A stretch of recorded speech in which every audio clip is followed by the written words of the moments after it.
کسی نے سوال کیا ہاؤ ٹو آفر 4 رکعت سنت نماز, whether we should read one more surah after سورہ فاتحہ اور we should offer it same as فرض نماز. کسی نے سوال کیا کہ یہ سنت نماز 4 رکعت پڑھ رہے ہیں تو کیا ہم اس کو ایسے پڑھیں جیسے فرض نماز کو پڑھتے ہیں کہ پہلے 2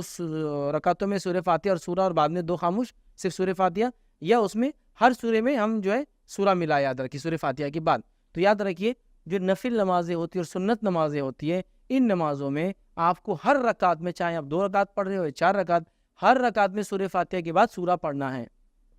فرض نمازوں میں ایسا نہیں کرنا ہے. فجر کی 2 رکعت فرض ہے, دونوں میں سورہ فاتحہ اور اس کے بعد سورہ پڑھنا ہے.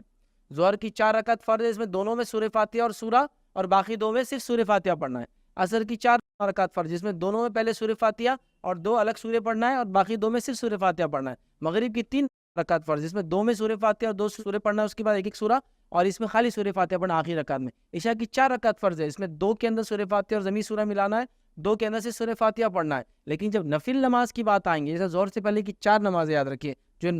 نفل ہے یا موقع ہے, اس کے تعلق سے روایت میں آتا ہے اس کو 4 ایک سلام سے بھی پڑھ سکتے یاد رکھیے. عموماً نفل یا سنت نمازوں کو 2 کر کے پڑھنا چاہیے,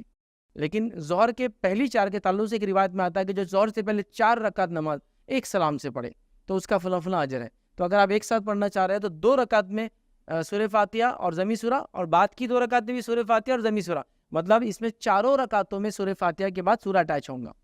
جبکہ فرض نمازوں میں صرف 2 کے بعد سورہ فاتحہ کے بعد اٹیچ ہوگا سورہ, 2 میں نہیں ہوگا. تو یہ 4 رکعتوں میں آپ 4 رکعت کی نماز پڑھ رہے, چاہے موقع ہو چاہے سنت ہو, کوئی دوسری نماز ہو, فرض کو چھوڑ کر, تو آپ 4 میں سورہ فاتحہ اور 4 میں ضمیر سورہ, مطلب اٹیچ سورہ ہے کچھ نہ کچھ اس کے ساتھ پڑھیں گے. تو لہٰذا 4 رکعت جو سنت آپ پڑھ رہے ہیں